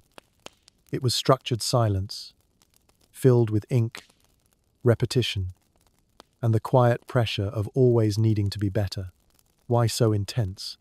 Because becoming a scribe wasn't about talent, it was about endurance. And every extra line written in your so-called free time was one step closer to escaping a life of physical labor, or, at the very least, one step further from the teacher's rod. So next time you complain about having to do extra work after class, remember, in ancient Egypt, free time wasn't for fun. It was just time you hadn't filled with writing yet. In most modern schools, being a top student might earn you a certificate, a round of applause, maybe even a scholarship or a shiny medal. In ancient Egypt, things were a bit more minimalist. The ultimate reward for being an excellent student wasn't praise, a pat on the back, or even a treat. It was this: you didn't get hit. That's right. In the temple schools of ancient Egypt, the highest honor a student could receive was to leave the classroom unbruised. If you did well, no leather whip, no wooden rod, no extra lines. You just got to go home in one piece, and that was considered generous. Discipline in Egyptian education was strict, unrelenting, and physical. Students were routinely punished for slow writing, incorrect hieroglyphs, bad posture, lack of focus, or simply being too loud. Beatings weren't the exception, they were the rule. So, if you managed to go an entire day without being corrected by force, you were clearly doing something right. And teachers did recognize that, sort of. In surviving scribal training texts, praise is rare, but it exists. When it appears, it's quiet, cautious, and usually conditional. For example, the student who writes cleanly shall not be punished. Or, he who listens and obeys will have peace. Peace, of course, meaning peace from the rod. But make no mistake, this was still considered a reward. Teachers didn't hand out compliments, they handed out silence. If you weren't yelled at, you were doing great. If your name wasn't called, you were excelling. If your board wasn't thrown across the room, congratulations, you were a model student. Students who truly stood out had another possible reward. Recommendation. If a teacher or temple official recognized your talent and discipline, you might be chosen to become an apprentice scribe. That was the golden path. No more copying proverbs all day. No more standing in the sun for errors. You'd step into the world of temple bureaucracy or government administration. You'd wear linen, not rags. You'd carry a pen, not a shovel. But even then, humility was expected. A good student didn't boast. A good student knew that praise was dangerous. Why? Because if you got too confident, your next mistake would be punished even harder. That's why many scribal texts include warnings like, "Be excellent, but silent. Let your work speak, not your mouth. Do not ask for praise. Earn it by not being scolded." It was a system built on restraint, repetition, and fear.